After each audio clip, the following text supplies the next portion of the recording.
Meu Senhor e meu Deus, creio firmemente que estás aqui, que me vês e que me ouves. Adoro-te com profunda reverência, peço-te perdão dos meus pecados e graça para fazer com fruto este tempo de oração. Minha Mãe Imaculada, São José, meu Pai, Senhor, anjos da minha guarda, intercedei por mim. Se permanecerdes em mim, diz o Senhor, sereis verdadeiramente meus discípulos. Conhecereis a verdade e a verdade vos libertará. E os judeus que ouviram esta frase tão espantosa disseram a Jesus: nós somos descendentes de Abraão e nunca fomos escravos de ninguém. Como é que tu nos dizes ficareis livres? E o Senhor continua a dizer-lhes que todo aquele que comete pecado é escravo e que o escravo não fica em casa para sempre. O filho é que fica em casa para sempre. E se vós vos deixardes libertar pelo filho, permanecereis em casa para sempre. E com este Evangelho temos todo um programa de vida. Um programa de vida que a Páscoa nos anuncia, que a Páscoa que se aproxima nos anuncia. Passar de escravos a filhos. Chama-se a isto um êxodo. Toda a Páscoa é um êxodo, uma passagem. Uma passagem da escravidão à liberdade, da morte à vida, da escravidão a ser filho. Que passagem é, pois, esta? O escravo está em casa, diz o Senhor Jesus, mas não fica nela para sempre. E o filho fica para sempre. O escravo, de facto, está em casa. Nós estamos na casa de Deus. Toda a criação é obra de Deus e foi criada por Deus como um templo, como um ponto de encontro onde Deus habita no meio dos homens.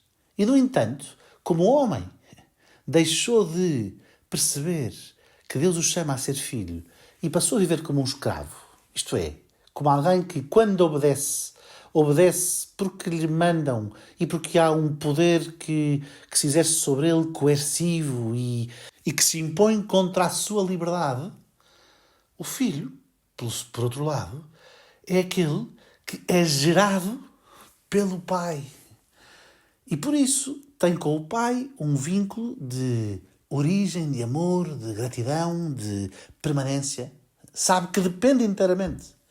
O escravo obedece, quando obedece, a contragosto e mal pode, sai de casa do seu amo, do seu senhor, porque entende que a verdadeira liberdade está em sair de casa.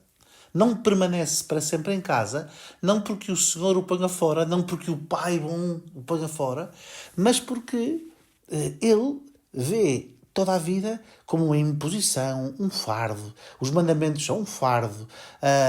Cumprir as ordens de Deus é um fardo. A moral é um fardo. E, portanto, ele quer a liberdade do pecado. A liberdade do pecado é a liberdade de fazer o que me apetece, de fazer quando me apetece, aquilo que me apetece, à hora que me apetece. E esta liberdade, falsa liberdade, é escravidão. Porque então fico mesmo preso aos meus apetites. E quando quero fazer o bem verdadeiro, não sou capaz, porque não me apetece, porque agora não dá jeito, não é conveniente, vou ficar mal, vão pensar mal de mim, e agora custa-me muito, e agora não dá, e agora depois é mais difícil, e não sei o quê. E ficamos presos no pecado, presos nos nossos apetites que nos escravizam, nos nossos caprichos, nas modas do mundo, no que se diz por aí. É uma autêntica prisão. E claro, tentamos fugir outra vez desta prisão, mudando de sítio, etc. É um constante frenesim de fuga, em que o homem cada vez mais se perde, se desordena, se desorienta. Este é o escravo. O escravo que nós, honestamente, temos que reconhecer que somos. E, no entanto, o Senhor chama-nos a permanecer nele. Isto é, a sermos seus discípulos, a ouvirmos a sua palavra, a sermos filhos de Deus e a permanecer na verdade que nos libertará. Então percebemos que a bondade de Deus nos chama com amor a viver unido a si, a cumprir os mandamentos como obra de amor, a reconhecer que somos feitos para a verdade que vimos de Deus e que somos feitos para a verdade, para a comunhão com Ele, para cuidar de todas as coisas que Ele nos deu como coisas nossas, dadas por Deus, para que nós amemos. E então, para que vivamos na justiça e na verdade, permanecendo em comunhão com Deus, nosso Pai. Esta é a passagem que somos chamados a fazer, de escravos a filhos.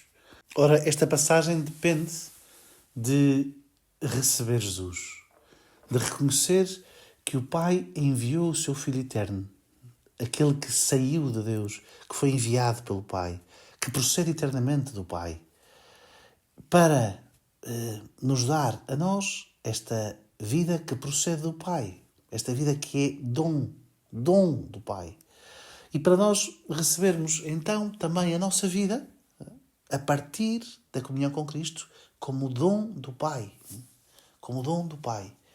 E não andarmos à procura de satisfazer os desejos do nosso coração em realidades que não saciam, em realidades que não... em falsos ídolos, em coisas que não satisfazem o nosso coração. Mas receber do Pai a vida como um dom, recebendo dele a missão e a vocação a que somos chamados, recebendo dele a vida verdadeira, a verdade como vida, a justiça como vida, o amor como missão, como dom. Tenho visto muita gente nova, muitos miúdos, a acabar o liceu, ou no meio do liceu, ou no princípio da faculdade, a converterem-se. E é uma coisa espantosa ver que uns miúdos de repente percebem que a vida é um dom, que são filhos de Deus, que são chamados não a viver presos nas suas preguiças e no seu beber uns copos a mais e irritados e isto e aquilo e meios confusos na vida, mas que a vida tem um rumo, que há uma verdade, que há uma bondade a viver, que há uma vida eterna a viver e que eles são chamados a participar nela. E que os põe em comunhão uns com os outros e que os faz sair de si. Que os faz sair de si para entrar em casa. É muito comum, não é? Nós estamos sempre a criticar os mais novos e os mais velhos, porque estão sempre agarrados ao telefone e porque vão para os quartos e estão cada um fechado nos seus quartos. E depois que há uma realidade virtual que os telefones e as redes sociais promovem, uma realidade que é o meu mundinho, cada um tem o seu mundinho, as suas redes sociais, os seus amigos virtuais, e são mundos separados, que são projeções das minhas preferências e que nos afastam. E estão as pessoas dentro de casa, fechadas, separadas umas das outras. Esta célebre série que toda a gente comenta nestes últimos tempos, a adolescência, é esta história. A história de um miúdo que estava em casa, mas não estava em casa. Estava em casa, mas estava fechado no seu mundo, com os seus dramas e com as suas invejas, com o seu bullying, com a sua raiva, com a sua indignação.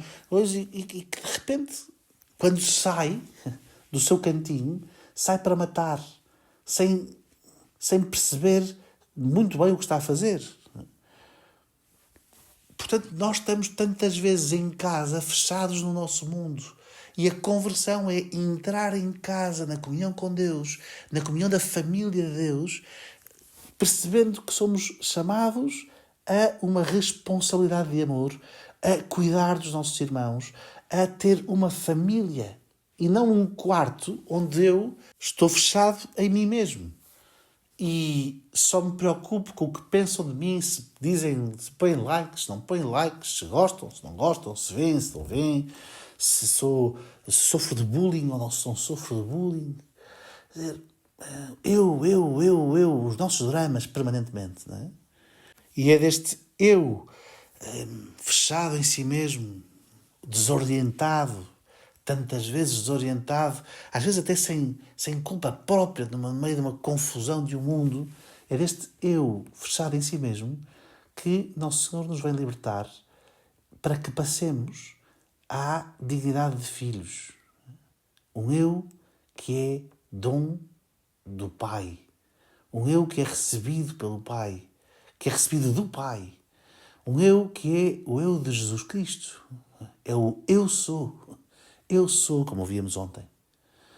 Meu Senhor Jesus, ajuda-me neste tempo de Páscoa a passar de verdade da escravidão em que estou preso em mim mesmo, para a liberdade dos filhos de Deus, para a liberdade que tu me conquistaste com a cruz, com o amor, com a entrega.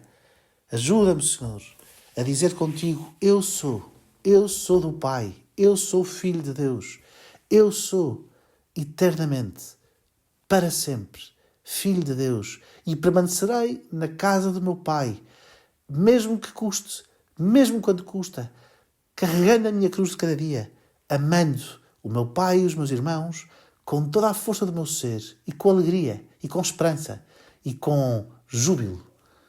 Dou-te graças, meu Deus, pelos meus propósitos, afetos e inspirações que me comunicaste nesta meditação. Peço-te ajuda para os pôr em prática. Minha Mãe Imaculada, São José, meu Pai, Senhor, anjo da minha guarda, intercedei por mim.